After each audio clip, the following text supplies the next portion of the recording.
If you traveled 250 million years into the past, you'd be witnessing the dawn of dinosaurs. One of the leading theories is that dinosaurs evolved from a species known as archosaurs. These were the dominant reptiles that appeared during the late Permian period. To some, they may even look like dinosaurs, and that's because they were ancestors to these incredible creatures. Over time, the archosaurs split up into two groups. One of these groups led to crocodiles, and the other led to dinosaurs, which continued evolving into thousands of different species. One of the main traits they eventually gained was their bipedal abilities. Early dinosaurs began to walk on two legs, freeing their front limbs for other uses like grabbing food and defending themselves. And that's just the start of their evolutionary journey.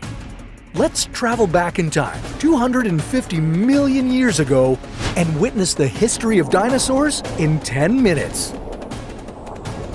Triassic period. As you enter this new era, you'll notice that the dinosaurs running around look pretty different from what you're used to seeing.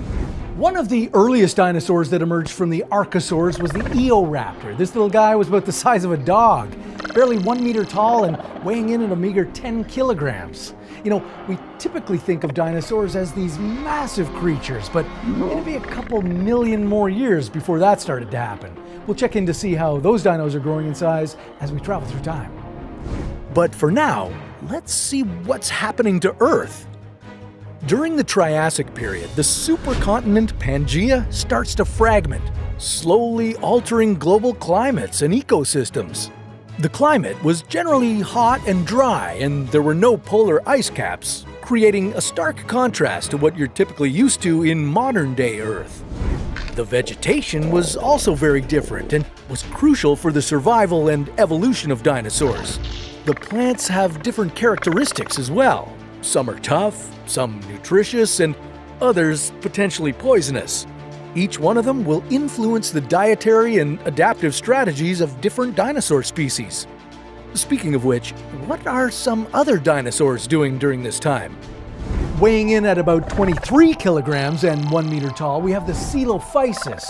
It was a little bit bigger than the Eoraptor, but that didn't stop it from being a fast and agile predator that likely preyed on smaller animals.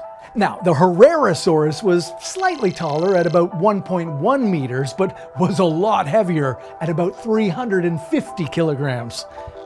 Then we have the Plateosaurus. Now, this guy is way bigger than me. It stood tall at about 3 meters and weighed up to 4,000 kilograms.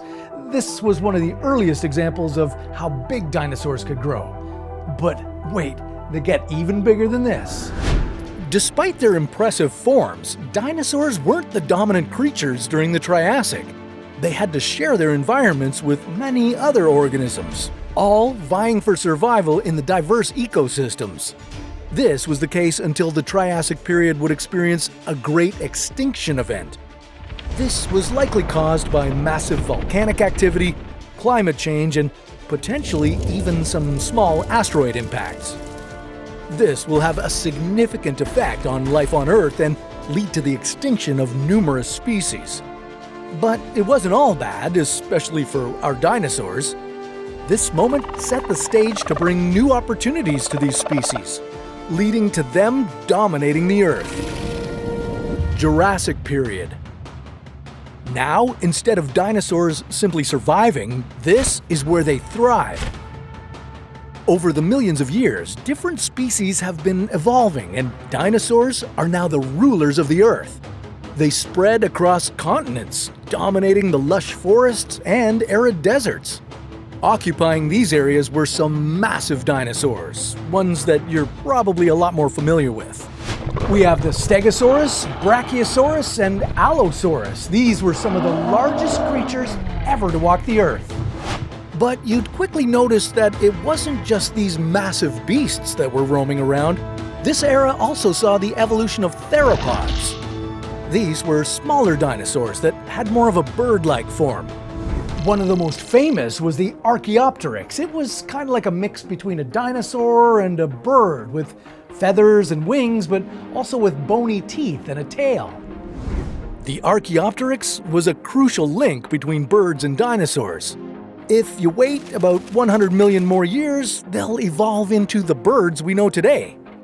Oh, wait, is that a spoiler? After 56 million years, the Jurassic period comes to an end. This was after yet another extinction event happened. Luckily, this one is more minor.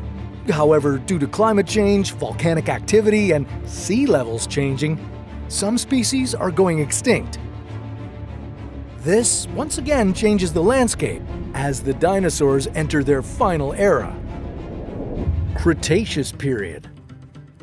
Okay, we've now entered the Cretaceous period, and as we've been traveling through these millions of years, you may have noticed something's missing.